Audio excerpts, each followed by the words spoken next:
Hello everybody, Stephen Howson, Full-Time Devils. United have been beaten at St James's Park, not the Sports Direct car park, whatever it's called. 1-0 by Newcastle, who absolutely, thoroughly deserved it. I'm not wearing a hat, but I would have took one off because I thought they had a game plan that they executed fantastically. John Joe Shelvey, G-Nev giving man of the match on Sky. I also, hands down, man of the match. He was phenomenal tonight. I've actually seen John Joe Shelvey play like that once, and it was when he was already a first-teamer, and I think he was coming back from injury, playing against United's. It must have been under 21s, but he was well above that level. And he strode around the pitch that night, and that's exactly what he looked like tonight, doing it in a first-team game. So hats off to Shelvey. Totally deserved man of the match. He looked like the best player on the pitch tonight, more or less. In a United shirt, I think the only one who walks off the pitch with any sort of semblance of a good performance is Sanchez. And how worrying is that? Is that a guy that's been at the club like 10 days or something is the only one that looked like he could do anything. So I'm going to talk about the title of this video before we get deeper into it. So that was Jose's fault. Now, I've already seen people saying Jose out and stuff like that. You're not going to get that from me. You're not going to get that massive overreactionary flipping out. But it was his fault. The result and the performance, I believe, was down to Jose Mourinho's team and formation selection. It feels as if we're trying to shoehorn in Alexis Sanchez into a team that had a system away from home. In a team that was sort of picking results up away from home and knew what it was doing. And I think he's looking at the form of Jesse Lingard and the form of Anthony Martial and arguably even the form of Juan Mata, and even though he started on the bench, and he's trying to shoehorn all of those players in, regardless of whether that's going to be the best system for the team. I think I've mentioned on here far too much, so I'm not going to go over it again, why I don't like 4-2-3-1. And one of the major reasons is because it starts Paul Pogba on a deeper line, 10 metres further back, and that makes Paul Pogba do different things when he's in possession with the ball. It sounds like he picked up some sort of injury today. That might explain why he was a little bit off the pace, because he absolutely was off the pace. When we play 4-2-3-1, he also starts on the right-hand side of the pitch a little bit, instead of the left-hand side of the pitch where he's really effective. It's not an excuse, it's just stating a fact. When we've got Michael Carrick on the bench and Scott McTominay on the bench and Ander Herrera, I'm not sure actually if he was on the bench or if he's elsewhere, there's no excuse for me there not to be playing a three-man midfield. I see a lot of people saying, 4-2-3-1's alright against the team that we're expected to beat. I disagree. You've got to win the midfield battle, and we did not win the midfield battle today. Even towards the end of the game, I was trying to rack through the head of like what substitutions we've made, and then looking at the shape, I was like, I think it's a three-man midfield. No, it's still 4-2-3-1. When you play 4-2-3-1, especially when you play it with inverted wingers, the way we play it, with a number 10 in the middle, it gets congested around the D, around the edge of the box. And what you're looking to do there is you're looking to bring your fullbacks in, or you're looking to move centre-halves out of the way, and you're looking to create space with movement. And at times, we did that really well, like genuinely really well at times. Not a lot, but we did do it at times. The space that you're trying to create when you do that leaves the gaps for an overlap, which is why you see so many attack-first fullbacks in the modern game, because there's so many teams that are playing 4-2-3-1. The problem that we've got when we play 4-2-3-1 is Ashley Young and Antonio Valencia don't get enough good quality crosses into the box to warrant playing that system. They completed 3 crosses between them today. When you consider that Manchester United had an overwhelming majority of the possession, that's not acceptable, that's not good enough. So we can't play that system. When you play with a three-man midfield, you sit the middleman, the number 6, centrally, and then you essentially almost play with 2 number 8s, and that forces the 2 wider players that you've got, the 2 wingers if you've like, it forces them a little bit wider, and they don't cut inside as much as they do when you play with a number 10, and for some reason people like to cut inside that little bit more. Sanchez and Lukaku seem to be getting each other's way a little bit.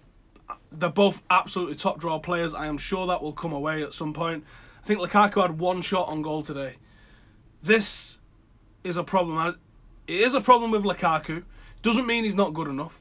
It means that he's not getting in the right positions. The reason he's not getting in the right positions, I can't answer that. I don't know why he's not getting in the right positions. Maybe it's a confidence thing. Maybe he's thinking, I need to work harder, I need to contribute more to the rest of the team. We saw that with Falcao quite a lot. That when he's not getting the ball in the right area, he goes looking for it. We've seen this with Wayne Rooney a lot. There's no coincidence that in these Manchester United sides, we see the striker leaving his post as a number 9 and going looking for work elsewhere around the pitch. Top prolific goal scorers around the world don't do that. They stay in the box and wait for the ball to come to them. When the ball comes to them, they stick it in the back of the net. You almost want your striker to be the laziest guy on the pitch and just stand there with his hands on his hips waiting for a ball to come for him. When they're off doing graft, and this was one of the major flaws of playing Wayne Rooney as a number 9, when they're off doing graft, they lose their post and they lose that focal point of a team. And when you lose the focal point of a team, when you've got a striker the size especially of Lukaku up against a centre-half, those centre-halves are occupied, they're kept busy. And when he's constantly straying into an offside position and dragging the defence out of the way, that creates space in between the defence and a midfield. When you've got a striker that's coming looking for work because his confidence is down, the defence gets to push up, that gets to collapse and squeeze the midfield. And it's a catch-22 situation. Because you've got no confidence, so you go looking for the ball, and because you're looking for the ball, you're not in a place to get a goal, to get your confidence back up. And this is just a vicious circle that keeps going round and round and round and round again. And I don't know how you fix that. Maybe that's a job for Zlatan. Maybe that's a job for Zlatan, because his confidence never dropped, even though he did often lead the line from being in the number 6 position. His confidence never dropped. Maybe that's something that he can do, to talk to Lukaku, to try and tell him, stay in the box, let everybody else do the creating, you bang it in the back of the net and get all the headlines, because that's what it should be. Other issues aside, that entire back 5, and even Michael Carrick, the back 6 if you want to say, shows the level of underinvestment in Manchester United. And I know people are about to start going bananas typing and say, look at the money that we have spent. Yeah, look at the money we've spent. Some of it's been misspent by previous managers. Some of the players that we've signed this time around under Jose Mourinho are either not available or have been moved on or are about to be moved on. Or possibly not good enough in Lindelof, yet at least. But that entire back 6, by the end of the game, if you include Michael Carrick, is a set of players that have been here well before Sir Alex Ferguson left. Almost a decade, well, over a decade in some cases, almost a decade in the majority of the cases. That shows you the level of refreshment that is needed at Manchester United. As I said earlier, the level of crossing that's coming from Young and Valencia is not acceptable. They need to have a higher output. That's why Lukaku's not getting chances in the right areas, because they're not overlapping and putting the balls in for him in the right areas. I think Phil Jones is a good footballer. He's a little bit clumsy. He's very clumsy. I don't think he eats a single meal at home without getting a dinner badge. But I think there's a good footballer in there. I really do. But I think he needs someone like a Rio Ferdinand alongside him. Someone that's going to constantly, even Carrick in front of him, I think you need somebody that's going to talk to him constantly, calm him down, keep him in a good position and stop him making stupid mistakes. Chris Smalling, I think, is a good backup, but I don't think he should be first choice for Manchester United. As I look ahead to next season, because I'm not going to get too upset about the result today, because as we said weeks ago, everyone's told us that City have already won the league. We're still in second. Yes, obviously we want to finish in second, but it doesn't warrant the flipping out.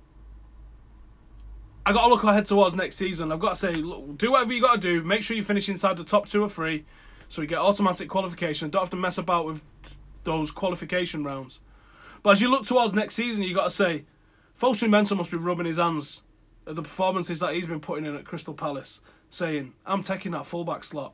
Even though you get a better Fosu Mensah as a 6 or an 8, the performance level that he's been putting in at fullback at the moment, I think he walks in without competition against Valencia at the moment. Why Shaw got dropped, I don't know. Why he's not been in the team, I don't know. I can only assume maybe he's thinking, I'll save him for Sevilla, with the Champions League now having massive importance placed on it. But that's weird that he's the only guy that he rests this weekend. I don't know, is the top and bottom of it. I don't know. Right, this normally crashes when I start trying to read the comments, so I'm going to try and read the comments. Let's hope it doesn't crash. Jones, Smalling, Young, Fellaini, bye-bye. Says somebody had missed a name, apologies. Lindelof and Rojo is much better than Jones, says Exy. Yeah, Pogba doesn't want to play centre mid. Play him or matter as an attacking mid. Do you know what? I think it's a really valid point, actually. Juan Mata's touch is fantastic. He's easily on par with me in terms of the skills and the things that he does with the ball as David Silva. They're very, very similar players. If David Silva can play as a number 8 alongside De Bruyne, why can't Juan Mata play as a number 8 alongside Paul Pogba and stick Matic as a 6 behind him? Mark McNeil says Lukaku's movement is very poor. I disagree, mate. I actually think Lukaku's movement is really good. I thought some of the interplay and the movement in the final third from United was really good, but the final ball wasn't quite there. Where's the offensive creativity, says Joseph Daniels. I think we took the offensive creativity off the pitch when we took off Lingard and Pogba. That we were so far off the pace once they came off. I didn't really see, apart from Juan Mata and Sanchez, where that was going to come from. And when you bring it on McTominay, because there's literally no other options on the bench, that was poor, I thought. We need Bailly back ASAP. There was talk that he could have been fit last week. I do think he'll be featuring at Sevilla. Let's hope he comes back and hits the ground running. Jose's killing United, says Richie. See, I can't agree with that. We're still tangibly miles better than we have been in previous seasons. It just takes time. Junior Kish says tactics all wrong today. I definitely agree with that.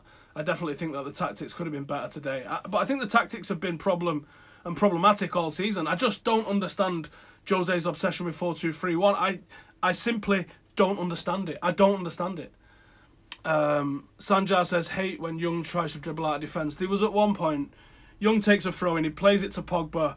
It's a weird throw in that Pogba struggles to control. It comes back to Young, who's got time, and from the angle the camera's got, you're like, oh, he's going to play it across the back four. He plays a through ball in for Newcastle, and they almost score off it. It was just before Marshall went and missed one of the opportunities that he had, and I think most people focused on that, but that, to me, was just symptomatic of the whole thing.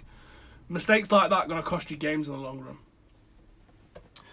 Marshall should have had a hat-trick. Oh, those two misses in quick succession. The first one, I get it, he's just swung it. The second one, a little bit more composure. And yeah, I mean, even that, you get a 1-1. Is it really good enough? I'm not really sure. Lukaku with a partner, 2 strikers. Look, mate, Jose's not going to play it unless he plays a 3 at the back, which I wouldn't mind seeing. I think a 3 at the back, midfield 3, wing-backs, 2 up front, you can do that. I think you can definitely do that. I don't think Jose's going to do that. I think 3-5-2 is a valid formation for United to use with these players. We tried it at the start of pre-season. I wonder if there was somebody else that we was thinking of getting in that was going to play in that sort of system, but we haven't carried on with it since. We've played it, or we've played 3-4-3 periodically, but we haven't stuck to that. I mean, I do like 3-5-2. I think it's a great formation. Are we currently better than we were under Moyes and Van Gaal? Of course we are. Let's not get overexcited here. We're second in the league. We could have gone, I think, 7 points clear of Tottenham, who everyone's telling us is the best of the rest. So we missed an opportunity to put a bit of gap between us and Spurs, but ultimately, we are second in the league. That's that. I think it's interesting the way Jose is treating Pogba at the moment.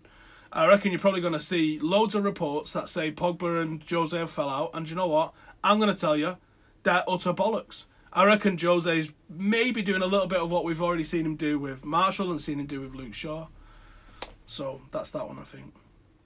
Savic and Fabinho needing the summer. I don't want to turn all of these into transfer things. I'd rather look at what we've got, what we can fix with it. You know what I mean?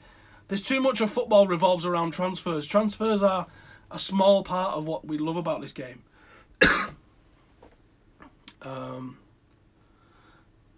Someone's saying, let's all laugh at Man United, the laughingstock of world football. If United are the laughingstock of world football, then show me who is the pride of world football. Because there's probably 2 or 3 teams that are above us, isn't there? You absolute length. We need a central midfielder, says Asil. I can't disagree with that, but I think that we've got some that we're not playing. Michael Carrick came on today. Scott McTominay came on today. Ander Herrera plays for Manchester United. There's 3 players that you could have put in one position and had a midfield 3. That would have been enough. Where was Rashford? Again, you're going to see this in the papers tomorrow. Rashford dropped because Sanchez is on £1.9 million a week. Rashford picked up a muscle injury. Papers are going to be absolutely disgusting tomorrow. Whatever. Someone's saying that you're in City's blue shadow. Wasn't aware that they won 21 titles, and I think we'll leave it at that one. Yeah, it sucks at the minute. Can't deny it. Definitely was Jose's fault today, but he's the only man that's going to get us round. I wish he would change his opinion on certain things. Not sure he's going to. It is what it is. I'll be on full-time review tomorrow at 12. Come and join us. Until then, I'll see you in a bit. Laters.